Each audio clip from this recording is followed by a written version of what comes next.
Hello students, एड्यूमन channel पर आप सबका स्वागत है। आज के इस सेशन के अंदर हम पढ़ने वाले हैं एक chapter care and maintenance of fabrics. आपका जो सिलेबस है ग्रेड फर्स्ट का, उसके अंदर एक टॉपिक आता है जिसमें वस्त्रों की देखभाल और उनकी मरम्मत के बारे में जो टॉपिक है वो आपके दिया हुआ है।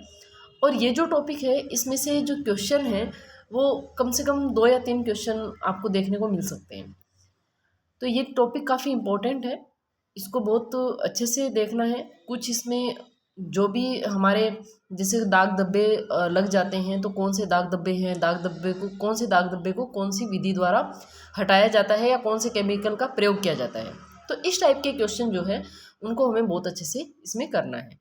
तो चलिए शुरू करते हैं हम आज का अपना सेशन। सबसे पहले हम देखते हैं कि जो कपड़े हैं उनकी केयर हमें किस तरह से करनी चाहिए। तो अगर हम बात करें तो यहाँ पर केयर एंड मेंटेनेंस में भी दस include keeping the material free of physical damage, यानी कि कपड़ों की हम देखभाल कैसे करेंगे, हमारे जो वस्त्र है उनको फिजिकली डैमेज होने से हमें बचा के रखना है। फिजिकली डैमेज का मतलब जैसे हम चल रहे हैं रास्ते में, कहीं पर भी कोई ऐसी चीज़ है जिससे जो कपड़ा है हमारा उसे रगड़ खा करके फट जाए या रगड़ खा करके वहाँ से जो कपड़ा है वो ख़राब हो जाए। तो इस तरह का जो डैमेज है फिजिकल डैमेज, उससे हमें क्या करना है, उसको दूर रखना है। रिटेनिंग इट्स अपीयरेंस, हमें हमारे जो वस्त्र है उसकी कैसे करेंगे, हम उसकी जो मेंटेनेंस है, उसकी जो अपीयरेंस है उसको हम क्या करेंगे, हम उसको रिटेन रखेंगे, उसको बना के रखेंगे। कैसे रखेंगे? Removal of stain and dirt without damaging its colour. मान लो हमारे वस्त्रों पर दाग धब्बे लग गए हैं, तब हमें क्या करना है, तब हमें उस वस्त्र का दाग धब्बा जो है उसको हटाना है विदाउट उसके कलर को डैमेज किए। यानी कि मान लो आपका कलरफुल कोई वस्त्र है जिस पर कोई दाग लग गया है, अब उस दाग को हमें हटाना है। अगर हम नहीं हटाएंगे तो जो उस वस्त्र की जो सुंदरता है वो हमारी चली जाएगी। इसलिए हमें क्या करना है कि उस वस्त्र को का कलर खराब नहीं हो और उसका दाग भी हट जाए। तो हमें उसके लिए क्या करना पड़ेगा, जो आगे हम मेथड्स पढ़ेंगे उनका यूज करना पड़ेगा। नेक्स्ट है रिटेनिंग और रिफर्शिबिंग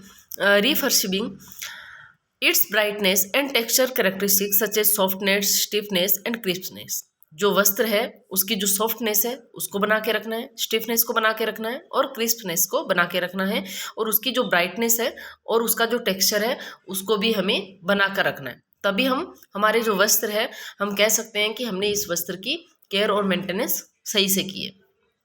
keeping it free of wrinkles और रिटेनिंग क्रीजेज और removing wrinkles and adding creases way required. और हमें क्या करना है, हमारे वस्त्र का ध्यान हम कैसे रखेंगे कि उस पर किसी तरह के कोई रिंकल नहीं आने चाहिए।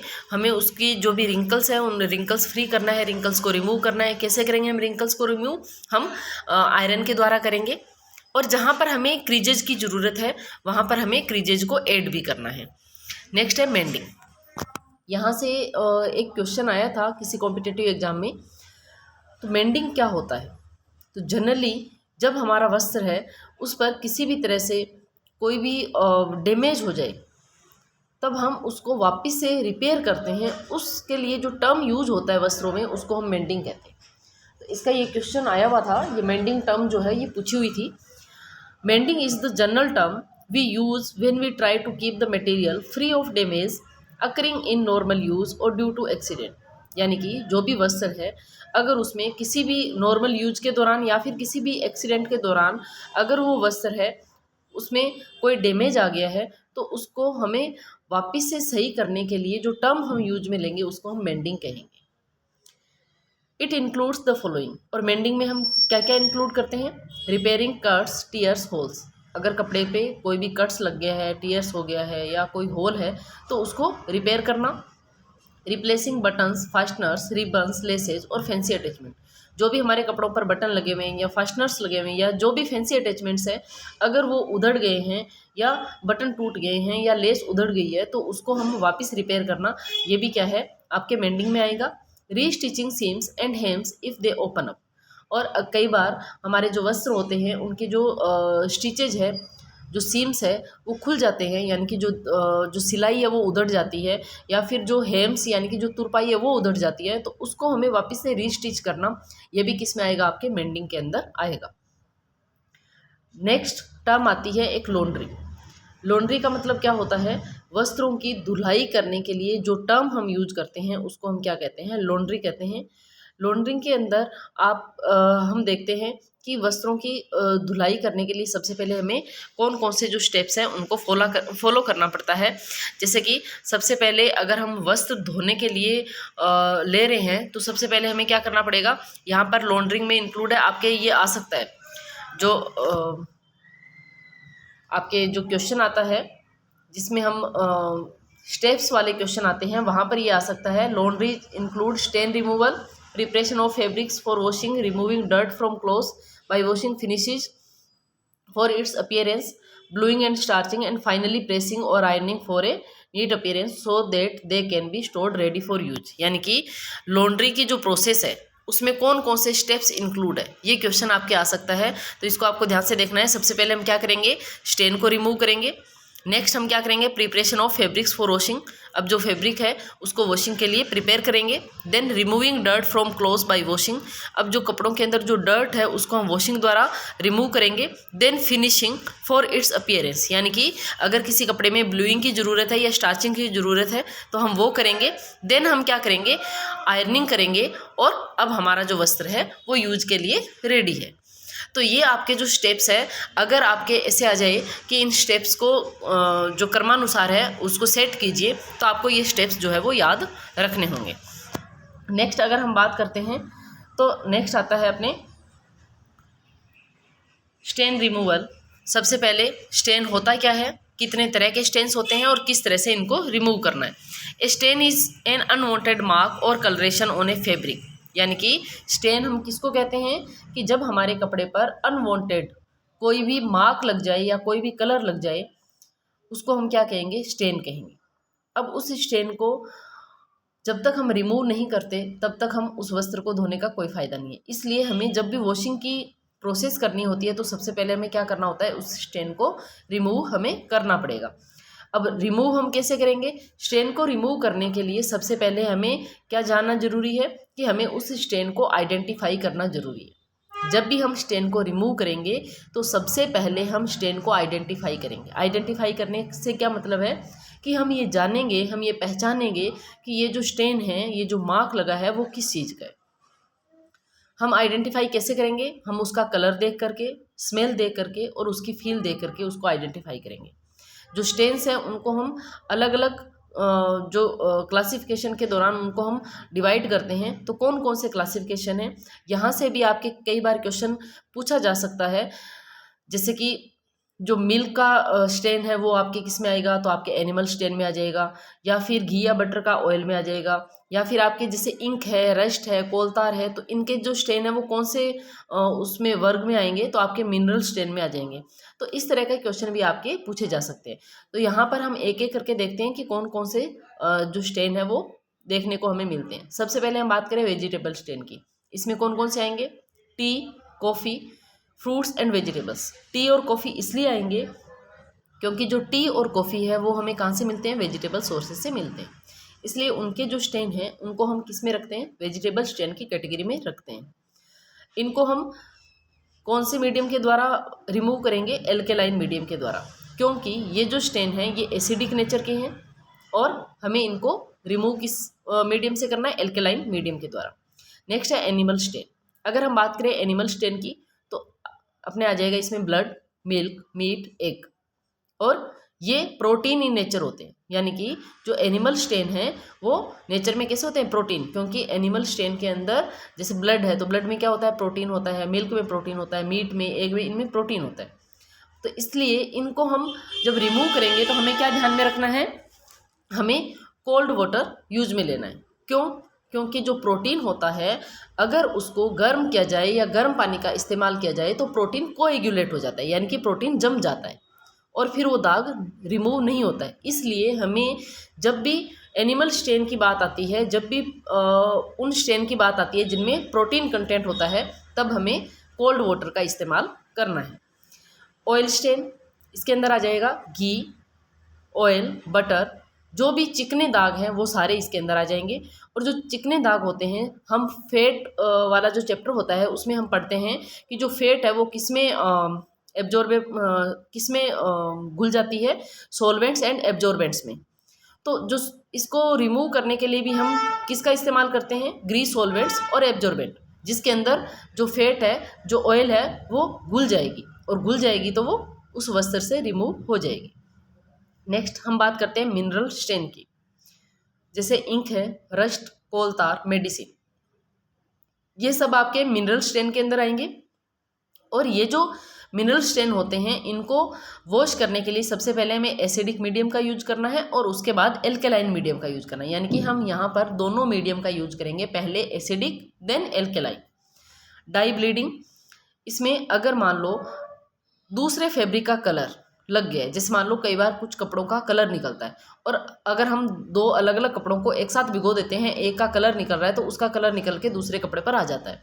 जब ऐसी कंडीशन हो जाती है तो इनको रिमूव करने के लिए हमें क्या करना पड़ता है, डाइल्यूट एल्केलाइन और एसिड हमें देखना पड़ेगा कि जो फैब्रिक है उस किस टाइप का है, और उसके अकॉर्डिंग हम एल्केलाइन और एसिडिक मीडियम यूज कर सकते हैं। लेकिन हमें ये ध्यान रखना है कि डाइल्यूट एल्केलाइन और एसिड जो मीडियम है उसका हमें इस्तेमाल करना है। कंसनट्रेटेड सोर्सेज का हमें इस्तेमाल नहीं करना है, यहाँ पर हम डाइल्यूट मीडियम का ही इस्तेमाल करेंगे। नेक्स्ट आता है आपके removal of stain, general consideration. कुछ जनरल बातें हैं जो हमें ध्यान में रखनी है, जैसे कि स्टेन को हमें रिमूव कब करना चाहिए, जब वो फ्रेश हो। यूँ नहीं है कि स्टेन लग गया है, चलो ये वस्त्र काम में नहीं आ रहा है तो इसको महीने 2 महीने के लिए छोड़ दिया जाए, ऐसा हमें नहीं करना है। हमें वो फ्रेश जो होता है स्टेन, तभी उसको रिमूव करना है ताकि वो इजीली रिमूव हो जाए।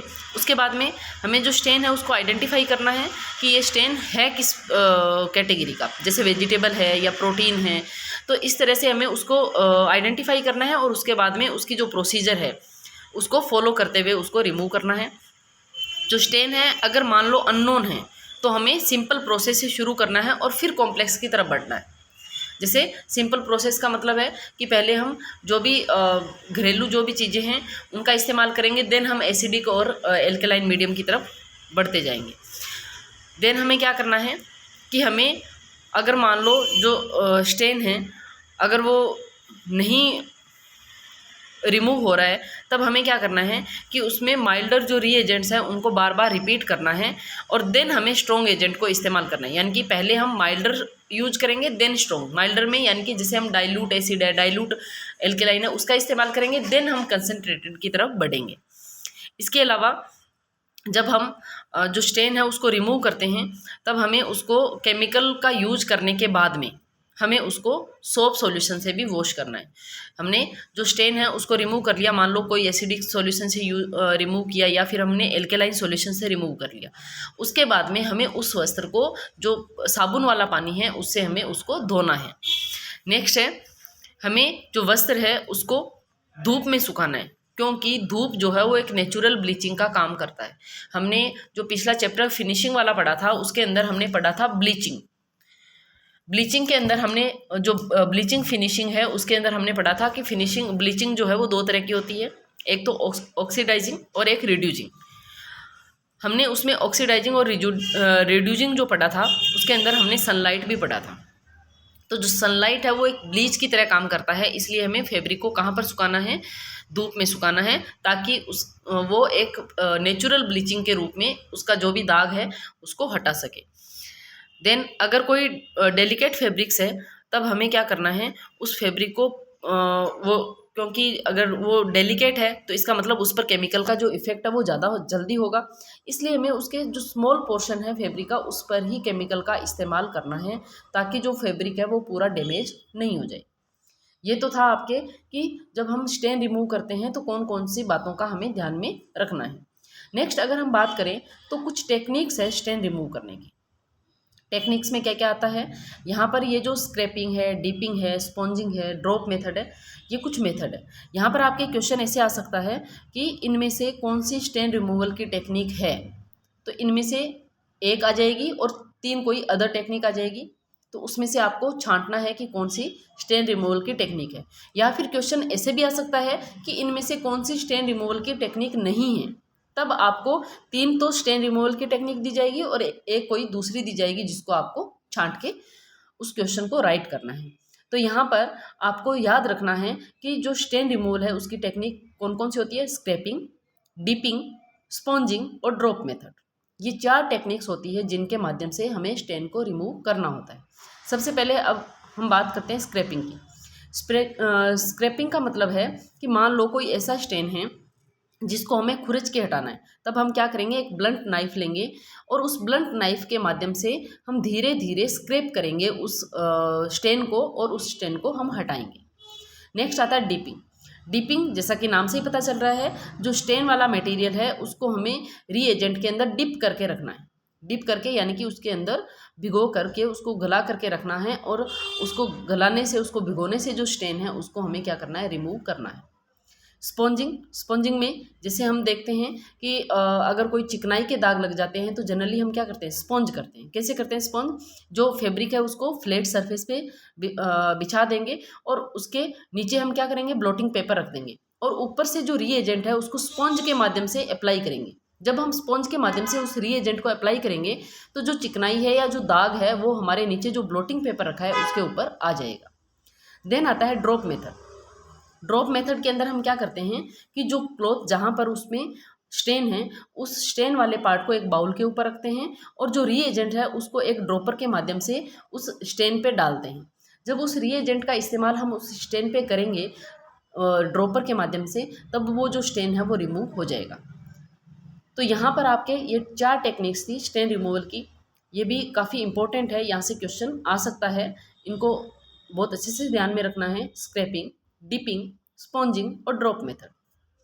नेक्स्ट अगर हम बात करते हैं कि जो स्टेन रिमूवल और रीएजेंट्स फॉर स्टेन रिमूवल, कि कौन कौन से रीएजेंट्स हैं जिनका इस्तेमाल हम स्टेन रिमूविंग में करते हैं, तो कौन कौन से हैं आप देख लीजिए। ग्रीस सॉल्वेंट कौन से होंगे, जिससे हम जो चिकनाई के दाग धब्बे जैसे ऑयल जो स्टेन हैं उनको रिमूव करने के लिए कौन से सॉल्वेंट्स का इस्तेमाल करेंगे, ग्रीस सॉल्वेंट का। ग्रीस सॉल्वेंट में आपके क्या आ जाएगा, turpentine, kerosene, white petrol, methylated spirit, acetone, carbon tetrachloride. Then आता है ग्रीस एब्जॉर्बेंट का मतलब यानी कि जो सोखने वाले होते हैं, जैसे पाउडर वगैरह का हम इस्तेमाल करते हैं, जैसे कोई तेल का धब्बा लग गया है या कोई चिकनाई वाला धब्बा लग गया है तो हम पाउडर का भी इस्तेमाल करते हैं, यानी कि वो एब्जॉर्ब कर लेते हैं उस चिकनाई को। तो इसमें आता है आपके ब्रान, फुलर्स अर्थ, टेल्कम पाउडर, स्टार्च और फ्रेंच चॉक।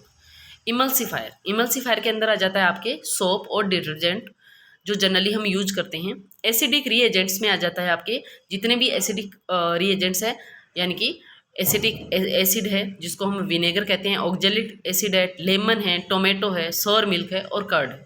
जितने भी खट्टी चीज़ें हैं ये सारी एसिडिक रिएजेंट में आ जाएगी। एल्केलाइन रिएजेंट में आ जाएगा आपके अमोनिया, बोरेक्स और बेकिंग सोडा। ब्लीचिंग एजेंट में अगर हम ऑक्सीडाइजिंग ब्लीचिंग की बात करें तो यहाँ पर आपके सनलाइट है, सोडियम हाइपोक्लोराइड जिसको हम जेविल वाटर कहते हैं, सोडियम परबोरेट है और हाइड्रोजन पेरोक्साइड है। रिड्यूसिंग ब्लीचिंग में आ जाएगा आपके sodium hydrosulphide, sodium bisulphide, sodium thiosulphate. ये सारे आपके क्या थे, ये वो रिएजेंट्स थे जो कि आपके जो स्टेन है उसको रिमूव करने में काम आते हैं। अब नेक्स्ट है आपके common stain and the method of removing them from cotton fabric. मान लो कोई कॉटन फैब्रिक है और उस पर कोई कॉमन स्टेन लग गया है तो उसको हटाने के कौन कौन से मेथड है, तो इनके बारे में हम पढ़ेंगे नेक्स्ट क्लास में। तब तक के लिए थैंक यू।